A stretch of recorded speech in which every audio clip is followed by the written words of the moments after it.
Hello everyone, welcome back to Iggy's Toy Parade and Soldier Review. This is your host Iggy, and today we are returning to Armies in Plastic, and we're going to investigate the last two boxes of French and Indian War figures that I have. In this case, it's Woodland Indians, and the Indians, of course, were allied with the French and with the English, and what they were hoping to achieve by allying themselves with those two groups is to defeat their traditional enemies. A lot of people don't realize that the Indians in North America fought quite a bit between themselves for, I'm guessing, hunting ground, or maybe just because they're different. I don't know. Culturally different or slightly different. At any rate, human beings have always had difficulties getting along with their neighbors, and the Indians were no different in that regard. So they allied with the French and the British to fight each other, and for the Indians, they got the short end of the stick. Now, the British did try and protect Indian lands from colonists by saying, you guys can't go west of the Alleghenies, but and they had forts to protect that area from American colonists.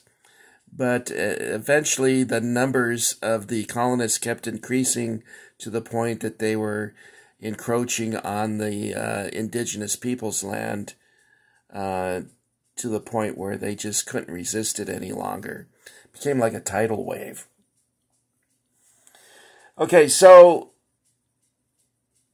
let's take a look at these. Now, these I think are sculpted in 2006. It should say on the bottom. It's a nice feature of the Armies in Plastic is that they will tell you. 2009. I like that, by the way, that they stamp their figures like that. It makes it a lot easier to identify them. Now, these are said to be cast in a cranberry red plastic. There's 6 different poses, and I believe you get 12 figures per box, or 18. Well, possibly 18. I'll have to take a look. And they're nice action poses. They're all fighting poses. Now let's take a look at them individually. By the way, these are unique in that they came out with another set of Northeastern Woodland Indians, set number 2, and they are different in many regards. For instance, you take a look at this guy, and at first glance, he looks identical to this guy, right? Well, if you flip him over, you see that he has a hatchet on his belt. And if you look at this fella, you just see a powder horn.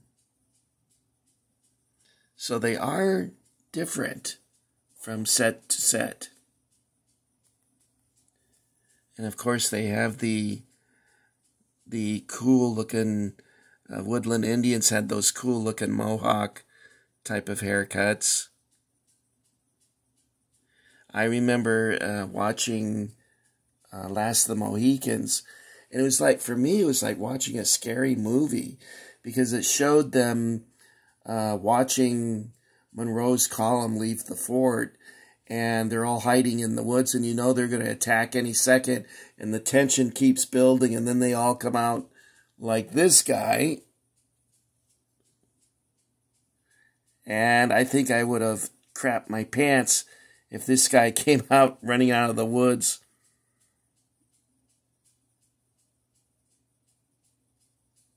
So that's pretty cool.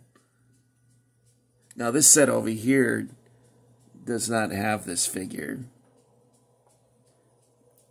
But the unique figure over here was this guy with the dagger and the tomahawk. And trying to get a close-up, He looks very pissed. I think one of the scariest characters in Last of the Mohicans was Magua. By the way, there was, I believe, James Fenimore Cooper wrote a sequel, somewhat of a sequel, featuring some of the characters from Last of the Mohicans. I remember it was kind of weird. It was all about this cabin that was on stilts above a lake being attacked, and he kept saying over and over again that he doesn't like women. And I thought, okay, why not? But I didn't want to get into that. I guess it was considered manly if you didn't have a girlfriend or something back in those days. Anyway, I'm not going to get into it. I don't want to get in trouble. Anyway,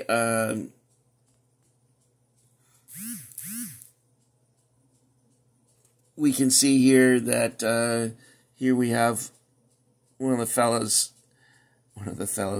He's looks like he's getting ready to load his musket. This one, he's using his ramrod to seat the powder and ball in the musket tube. And a nice firing position. You know, now that I got the light on this, I can see that it is cranberry red. When I first took him out of the box, I thought it was, God, he's got a big hand.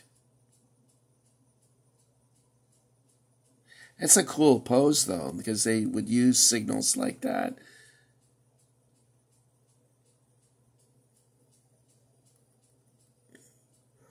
And then over here, each one of these poses is different than these over here. So I highly recommend getting the set too.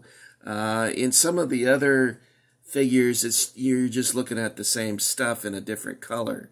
So I do like this. Now, I noticed that I have favorites in the color of the toy soldiers. That, like, for instance, I like my French troops to be in this cream color or in white plastic.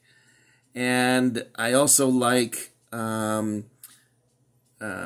Mark's Civil War figures or cavalrymen to be in a powder blue plastic. So, and also my Alamo Mexicans I prefer in a powder blue. So everyone has their, I guess they have their favorites on what color. Now the color I don't like in any figure is a dark blue or a federal blue. I just don't care for that because I can't see the details. But I highly recommend these poses. They would work well with the Barzo Woodland Indians. Okay, guys, that's all I've got for you for the Revolution and French and Indian War.